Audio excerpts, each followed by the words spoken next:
오늘 본문의 말씀이 7절부터 14절까지잖아요. 1절부터 6절까지는 왜 패스했을까요? 그렇습니다.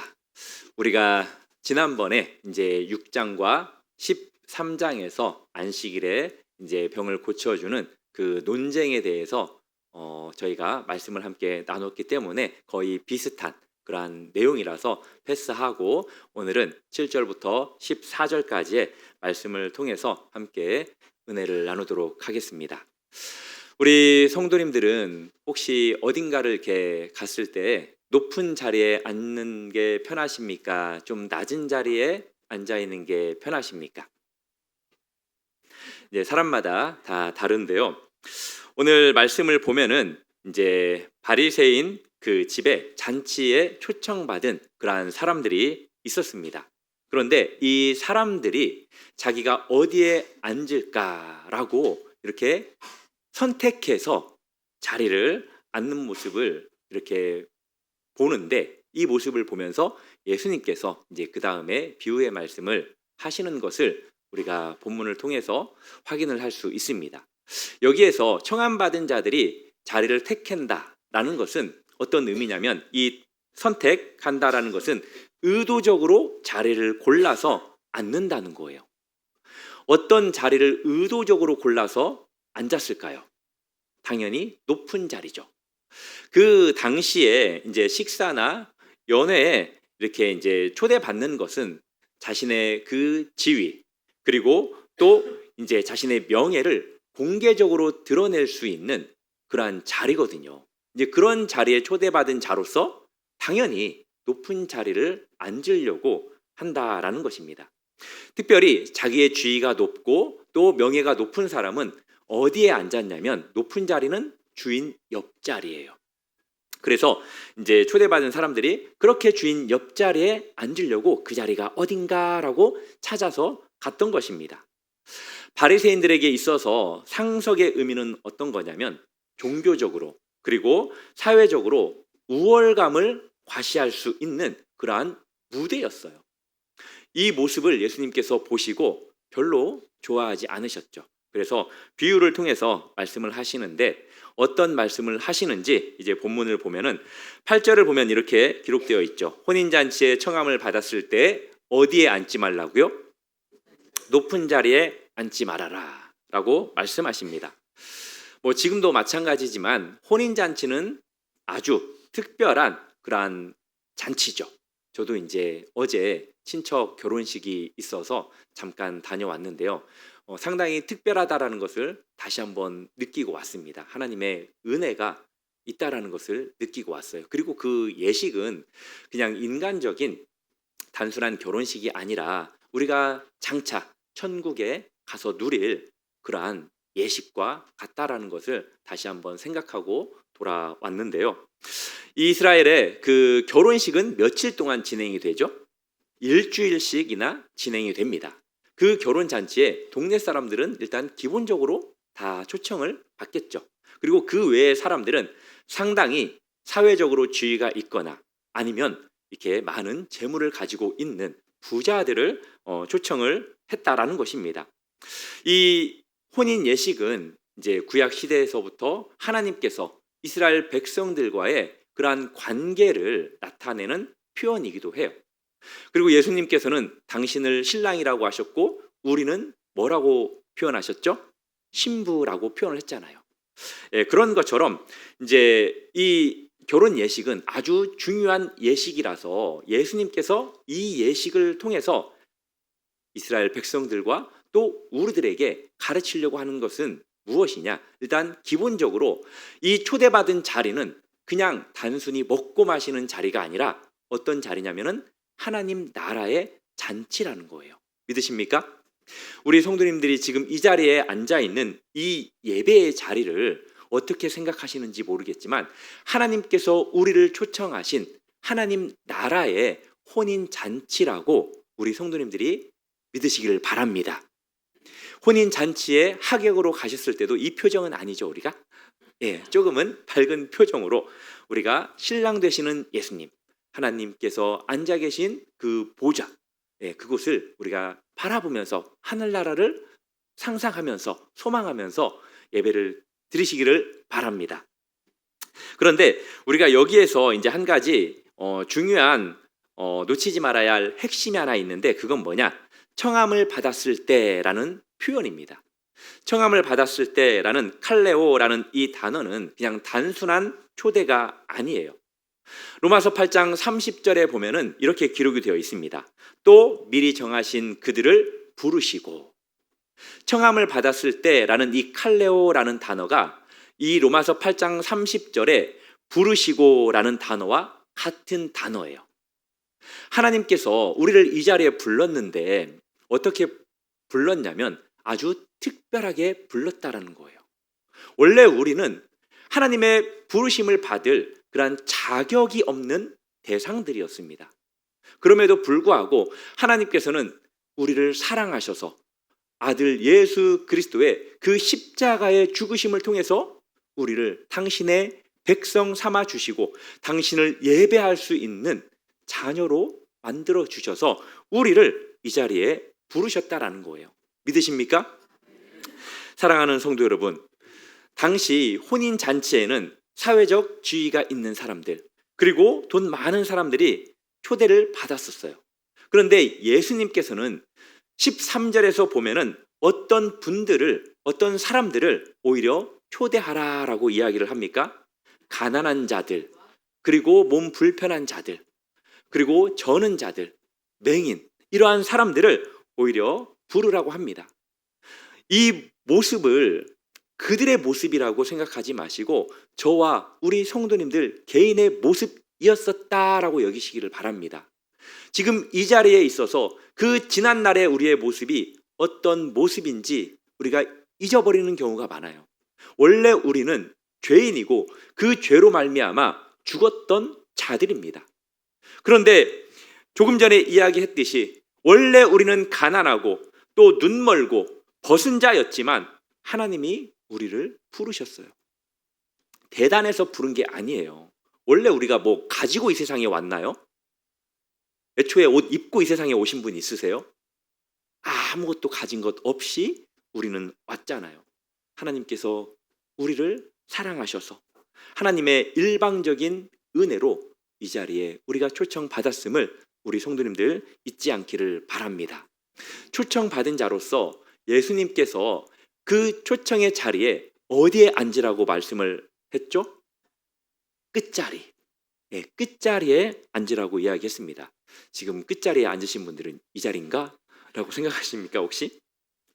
끝자리에 앉으라고 그랬어요. 그러면 주인이 와서 벗이여 더 높은 자리로 앉으세요 라고 그렇게 초청을, 자리 이동을 시켜준다라는 거죠. 그런데 여기서 이 말씀을 우리가 잘못 이해하면 안 됩니다. 예수님께서 높아지려면 일단 낮은 자리에 앉으라 라고 그렇게 말씀하시는 게 아니에요. 이건 어떤 면에서는 처세술로 이해를 하면 안 된다는 겁니다. 여기에서 핵심이 뭐냐면 주인이 와서, 즉 너를 청한 자가 와서라는 표현입니다. 그러니까 자리 배정은 누구 몫이에요? 누구 주권이에요? 주인 주권이라는 거예요. 혼인잔치에 초청받은 그러한 사람들은 자기 마음대로 아무 자리에나 앉을 수가 없었어요, 원래는. 그런데 지금 이 바리새인들은 더 높은 자리에 앉으려고 자기가 의도적으로 그 자리에 앉았다는 거죠.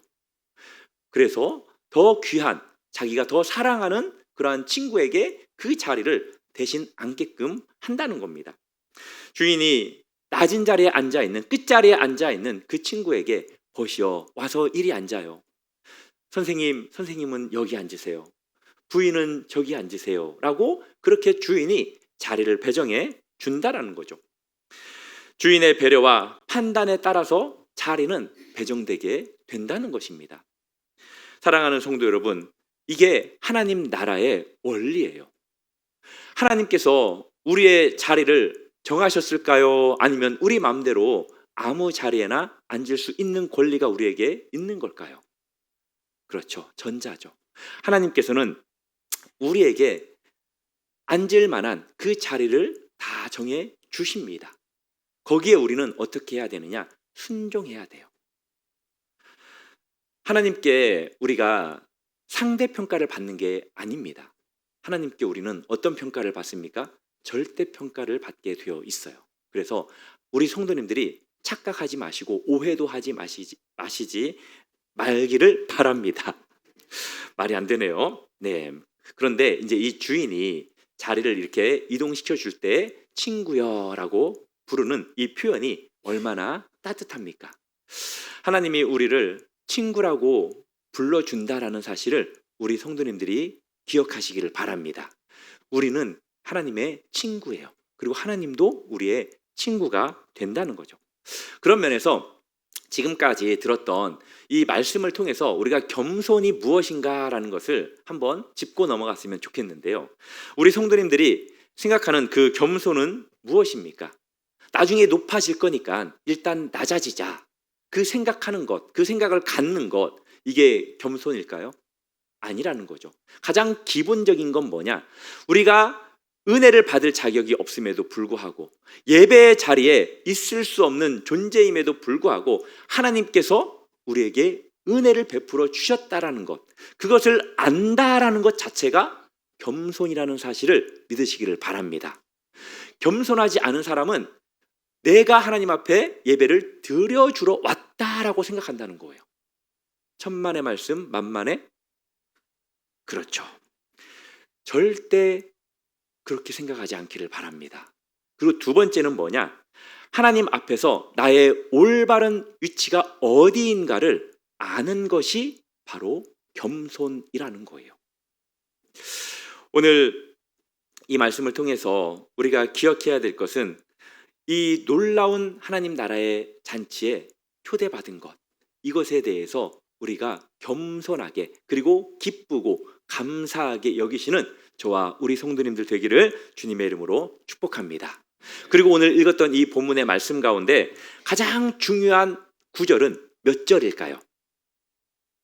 맞아요. 11절입니다. 그래서 우리 같이 한번 읽어보겠습니다. 시작.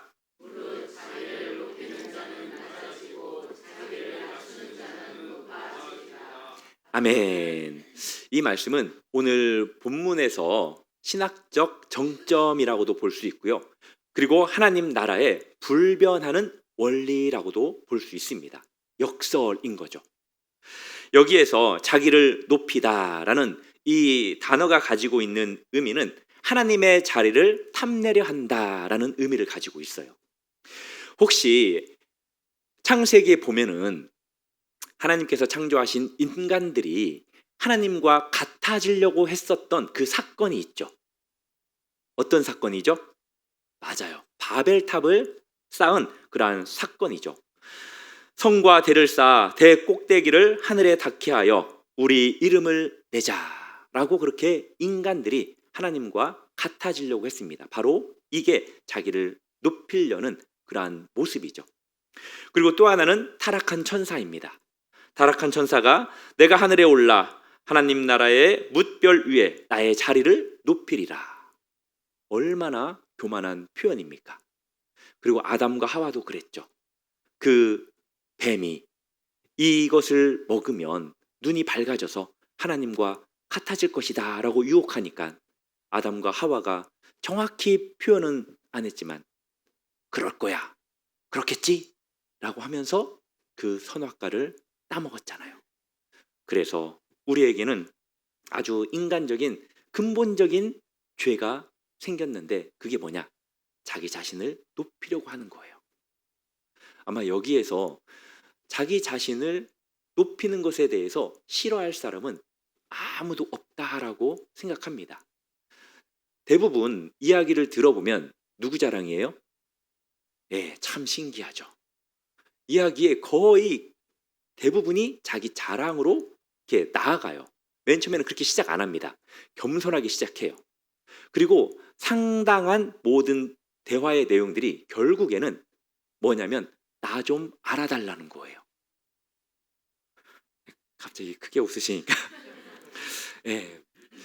그리고 자기를 낮춘다라는 것은 뭘까요?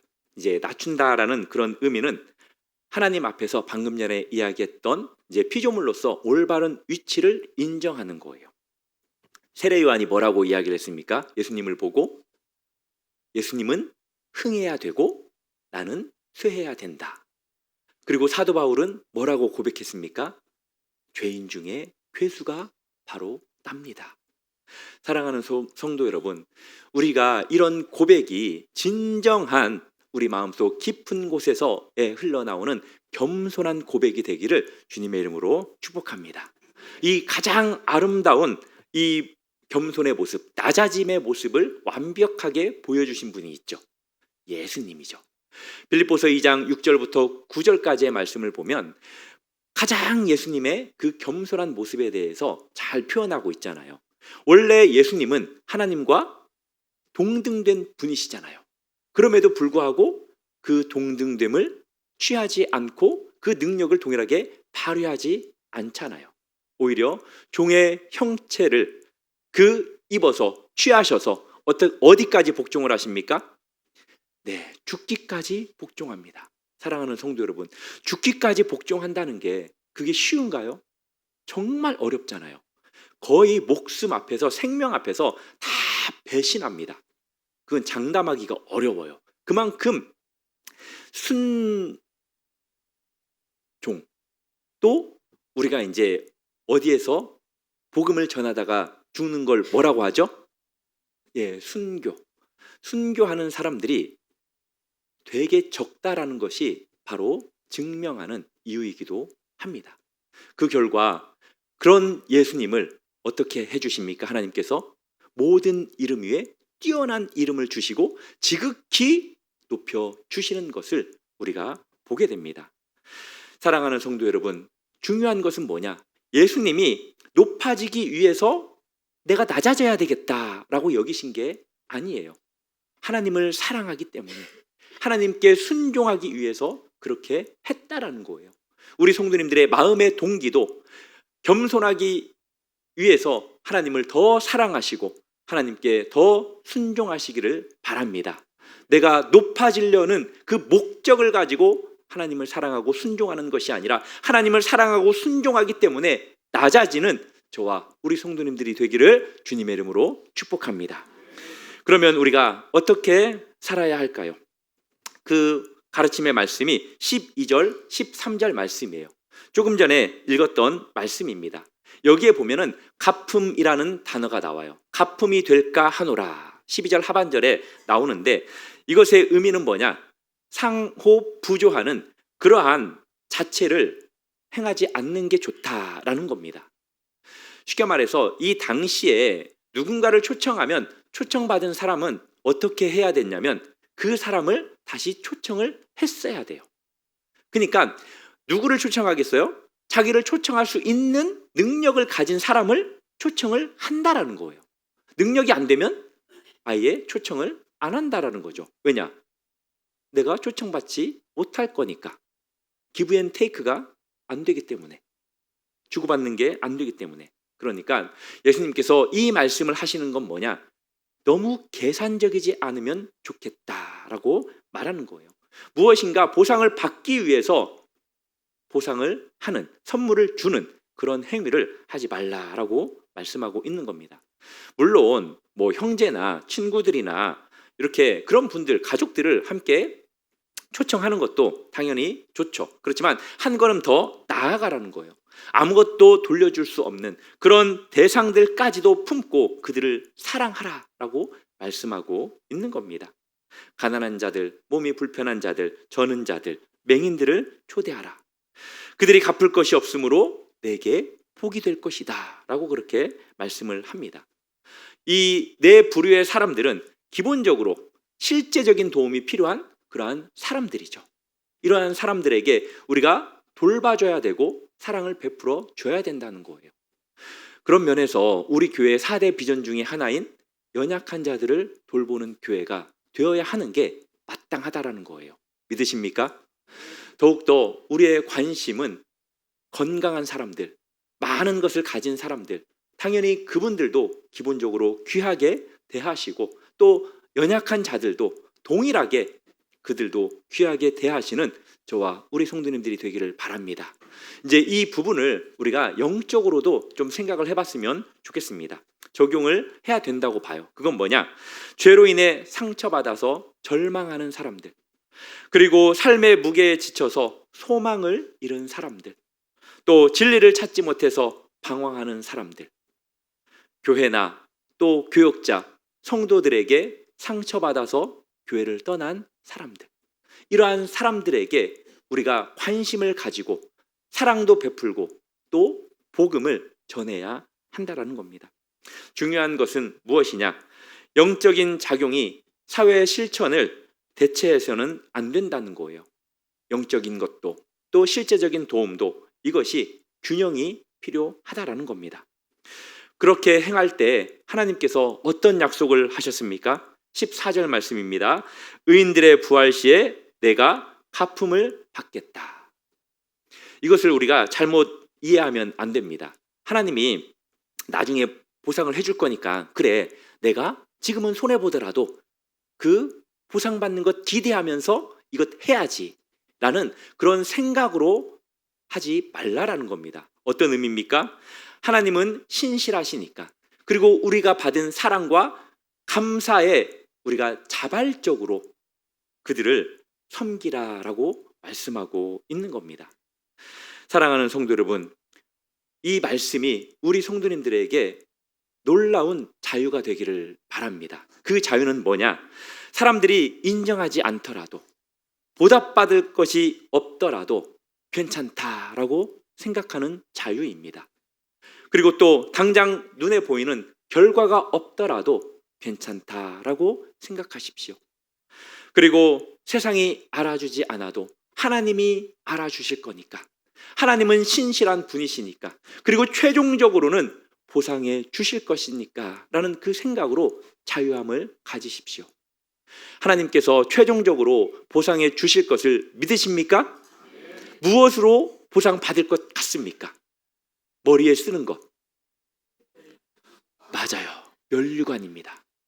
우리가 이 세상을 떠나서 하나님 앞에 섰을 때 하나님께서 우리 성도님들에게 어떤 면류관을 주실까요? 생명의 면류관. 끝이에요? 의의 면류관, 영광의 면류관, 썩지 않은 면류관을 우리에게 보상으로 주실 것을 우리 성도님들 믿으시기를 바랍니다. 오늘 이 말씀을 우리가 준비하는 새생명 축제와 좀 연결해서 좀 생각을 해봤으면 좋겠습니다. 새생명 축제는 바로 하나님 나라의 잔치에 우리가 사람들을 초대하는 그러한 행사예요. 우리 성도님들이 마음에 올바른 동기를 가지고 이 새생명 축제에 동참해 주셨으면 좋겠습니다. 그러면 잘못된 동기는 뭐냐? 이 새생명 축제를 통해서 우리가 교회를 성장시켜야지. 그리고 내가 이 새생명 축제를 통해서 많은 사람을 데려와서 인정을 받아야지. 그리고 교회에 도움이 될 만한 사람만 내가 데려와야지 라는 동기는 잘못된 동기라는 거예요. 좋은 동기는 뭐냐? 올바른 동기는 뭐냐?